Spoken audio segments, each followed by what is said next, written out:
네, 안녕하십니까. 오늘은 벡터의 내적에 대해서 알아보겠습니다. 내적이라는 건 뭐냐면은 연산의 한 이름이에요. 우리가 연산하면 플러스 마이너스 곱하기 나누기 이런 게 있죠.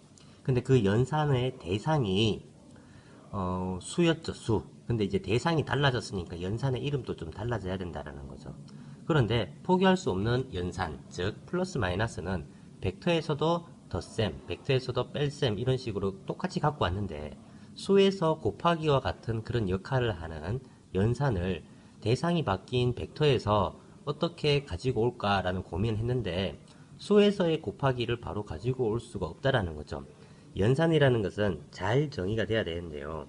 예를 들어서 어떤 수하고 연산 수, 이 수와 동그라미 수와 세모수를 연산했더니 어떤 수가 나와야 되죠. 근데 그 연산 결과가 예를 들어서 수가 아니라 갑자기 함수가 튀어나와 버리면 이 연산이 잘 정의가 되었을까요? 아니죠. 3 더하기 2는 5가 되어야 잘 정의된 연산이죠. 3 더하기 2는 sin x 이렇게 돼버리면 안 되죠. 맞나요? 그래서 연산이라는 것은 이렇게 잘 정의돼야 된다. well defined 돼야 되는데 그런 잘 정의된 연산을 벡터에서도 곱하기를 갖고 오려고 노력을 해봤어요. 그래서 벡터 A 곱하기 벡터 B라는 연산을 가지고 오려고 해보니까 잘 정의가 되지 않았다라는 거죠. 그래서 사실은 이 내적이라는 연산 전에 먼저 만들어진 연산이 뭐냐 하면은 외적이라는 연산이 먼저 만들어졌어요. 수학사에서. 근데 이 외적이라는 것은 잘 정의가 되어 있는데 그 외적이 너무 어려워서 고등학교 교육과정에서는 외적 대신 내적이라는 것을 배우게 됩니다. 그래서 이 내적은 벡터에서의 곱셈은 아닌데 어떤 식으로 이제 접근할 거냐면 우리가 지난 시간에 성분을 배웠죠. 성분에서의 X 성분끼리, Y 성분끼리, 그리고 실수배 이렇게 다 더하고 빼고 실수배 하는 거 배웠잖아요. 그래서 이 성분끼리 곱하는 그런 장치를 고안해보자라는 거에서 출발을 합니다. 또 어떤 사람들의 관점은 뭐냐 하면은 우리가 벡터를 배웠잖아요. 이런 벡터, 이런 벡터. 그러면 이 두 벡터가 이루는 가계 크기를 도대체 어떻게 잴까라는 그런 거죠. 그래서 가계 크기를 측정하기 위해서 도입했다라고 주장하는 사람도 있어요. 그래서 여러분들도 공부를 해보면서 생뚱맞게 이런 내적이라는 연산이 갑자기 왜 나왔는지를 한번 고민해 보는 것도 한번 괜찮은 공부 방법일 것 같아요. 왜 선생님 이 내적을 곱하기하고 연상시켜서 설명했냐면은 늘 얘기하지만은 영어로 이제 영어로 공부하다 보면 이게 알 건데 이 내적을 영어로 생각하면은 이 안내자니까 이너야 이너. 적이라는 거는 프로덕트입니다. 프로덕트가 이제 곱의 의미를 가지는 거죠. 안쪽으로 곱한다라는 거예요. 그래서 이거는 이제 독일의 그리스만이라는 어떤 수학자가 만들어낸 연산 장치입니다. 그래서 이 연산 장치를 가지고 우리가 이제 이런 그 도입 배경에 대해서 공부를 한 다음에 이 내적이 뭔지 한번 알아보도록 하겠어요. 자, 선생님은 포커스를 두 번째 가계 크기를 측정하기 위해서 먼저 포커스를 맞춰서 그 다음에 이제 성분끼리 곱하는 쪽으로 한번 넘어가 보도록 하겠습니다. 자, 정의 한번 보세요. 벡터 A하고 벡터 B가 이루는 가계 크기 파란색 세타각을 구하고 싶어요. 오케이? 그런데 그러면 이 벡터의 크기에다가 코사인 세타 해버리면 요 길이가 돼버리죠. 맨날 수선에 발내리는 길이. 그러면 어떻게 얘기할 거냐면 요 OA 길이에다가 수선에 발을 내린 요 길이를 곱한 것. 즉 OA 길이 곱하기 영어물 뭐 H랄까요? OA 길이 곱하기 OH를 했는 것을 우리는 내적이라고 정의를 하고 뭐라고 쓰기로 할 거냐면 요렇게 점을 조금 진하게 이렇게 굵게 찍어버리면 됩니다. 그래서 당연히 어때요? A의 길이하고 B의 길이하고 코사인 세타가 예각이니까 둘 다 양수가 되겠죠. 양수가 된다라고 선생님이 강조하는 것은 음수가 될 때도 있다라는 거겠죠. 그러면 가계 크기라는 것은 예각이 될 수도 있고 둔각이 될 수도 있잖아요. 그래서 이 가계 크기는 여기까지만 생각을 합니다. 자, 가계 크기인데 지금 두 직선이 이루는 가계 크기가 아니라 대상이 뭐예요? 두 벡터가 이루는 가계 크기죠. 직선이 이루는 가계 크기는 예각만으로 간주를 하는데 벡터가 이루는 가계 크기는 둔각까지 허용을 합니다. 잘 기억하세요. 그래서 만약에 벡터 A하고 벡터 B가 이렇게 벌어졌다. 그러면 요각을 구하는 거예요. 그럼 당연히 우리가 내적의 정의에 의하면 아까 전에 요 놈에 대해서 수선에 발을 내린다 그랬죠. 이렇게 연장선을 꺼서 수선을 바르려면 요 길이가 되겠죠. 그러면 요 길이 곱하기 요 길이가 바로 내적인데 이때 내적은 어떻게 될까요?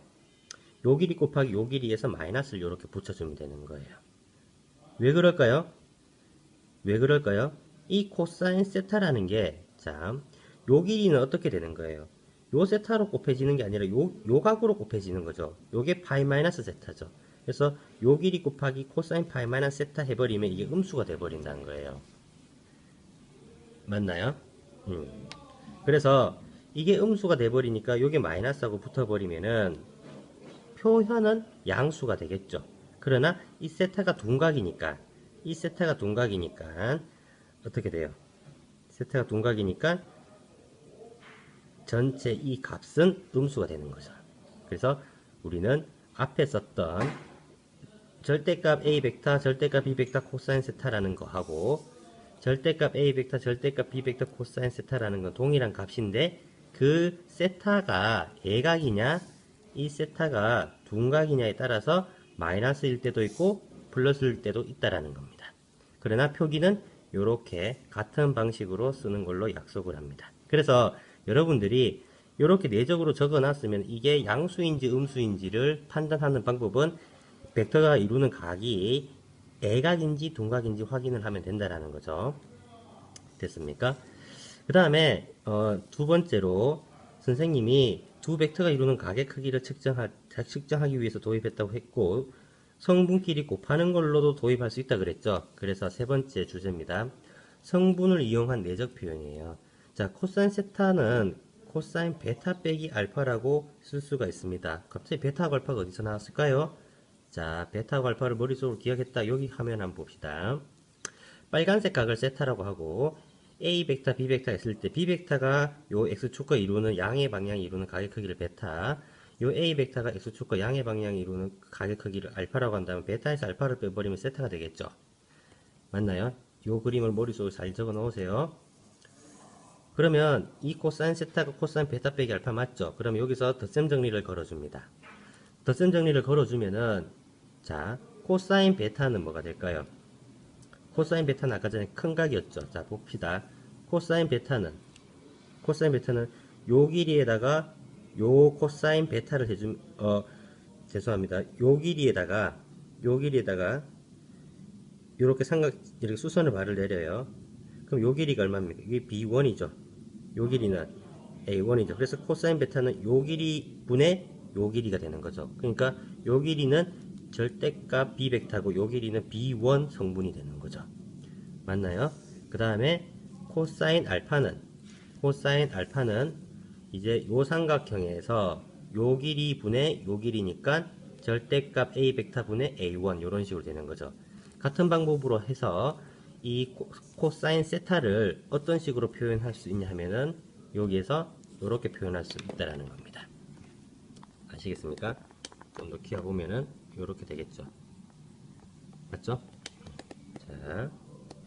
자, 그래서 얘를 이제 성분으로 이제 표현하는 게 이제 궁극적인 목적이니까 자, 봅시다. 그래서 이제 얘를 이제 어떻게 표현할 거냐면은 A 벡터와 B 벡터의 내적은 아까 전에 어떻게 쓴다 그랬죠? 요렇게 쓴다 그랬죠? 요렇게 쓰는 건데 결국에는 요렇게 쓰는 게 아까 전에 코사인 세타하고 요거를 잘 비교해 보세요. 이게 코사인 세타잖아요. 그러니까 내가 원하는 게 뭐냐 하면은 아까 알고 있는 게 요 모습을 알고 있잖아요. 그래서 요거를 양변에 곱해져 버리면은 좌변에 이게 곱해져 버리겠죠. 맞나? 그러면 요 모습이 바로 요렇게 된다라는 거예요.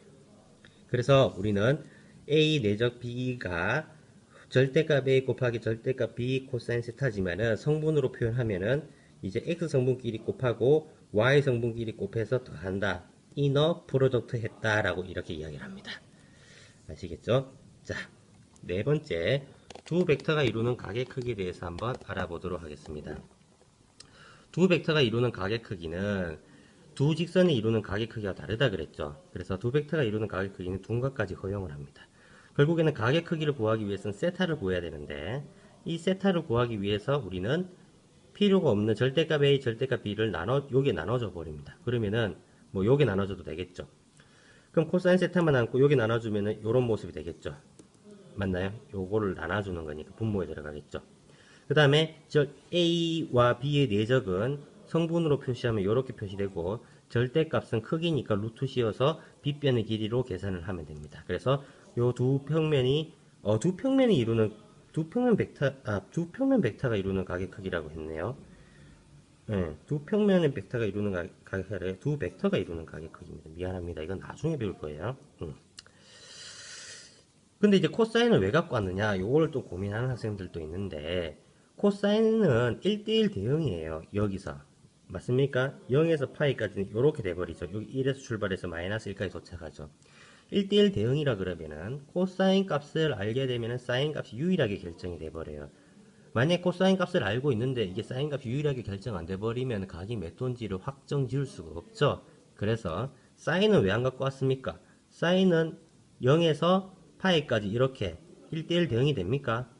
대응이 안 되죠. 1대1 대응이 안 되니까 삼각함수를 사인보다는 코사인이 더 좋아서 이렇게 코사인으로 가격 크기를 재면 1대1 대응이 돼서 편하다라는 겁니다.